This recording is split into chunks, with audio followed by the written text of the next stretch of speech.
Guys, তো আমি কিন্তু তোমাদের সাথে সবকিছু শেয়ার করি। আজকে আর একটা জিনিস নিয়ে আসলাম শেয়ার করার জন্য। এই মাত্র একটা পার্সেল এসেছে আমার, আর এটাই তোমাদের কাছে শেয়ার করব। আর এটা হলো একটা শাড়ি, আর শাড়িটা আমি খুলে দেখি ভালো কোয়ালিটি কিনা আমি জানি না। তো আগে এই মাত্র এসেছে, মানে অনেকটা রাত্র হয়ে গেছে, 6:30 বাজছে, অন্ধকার হয়ে গেছে। তো এখন আমি নিয়ে আসলাম, আর এটা আমি এখনই সঙ্গে সঙ্গে খুলে দেখাচ্ছি। আমার হাতের সামনে কিছু নাই, কখন আমি খুলবো আমি এইভাবে খুলে দেখাচ্ছি। আর এটা হলো শাড়ি একটা, আর এরকম শাড়ি আমাদের পাড়াতে কাউকে আমি পরতে দেখিনি। আমার কাছে অনেকটাই ভালো লেগেছে, আমি রিলসে দেখেছিলাম, তো সেটা দেখেই আমি এনেছি। আর আমি সবসময় আনকমন থাকতে চাই, তার জন্য কিন্তু আমি এরকম শাড়ি অর্ডার দিয়েছি। কীরকম লাগে জানি না,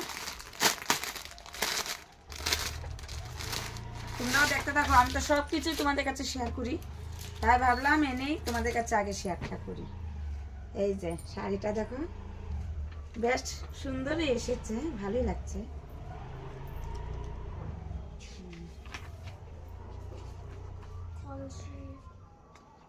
এই যে এটা হলো আঁচল,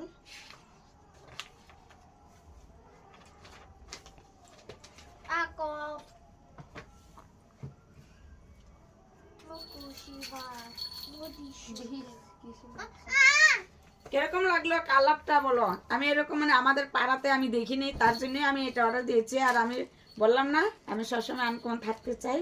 আর আমি যেরকম শাড়ি অর্ডার দিই, কিন্তু আমাদের পাড়াতে মানে নাই কারো। তো জানি না কিরকম লাগছে, আমাদের কাছে আমার কাছে ভালোই লাগছে। তোমাদের কাছে কিরকম লাগছে একটু অবশ্যই কমেন্টে জানিও। আর ভাবলাম আজ আমাদের জাগিরোডের লাস্ট কীর্তন, ভাবলাম এটাই করে যাব এখন, তারপরে আবার নেক্সটের ভিডিওতে দেখাবো।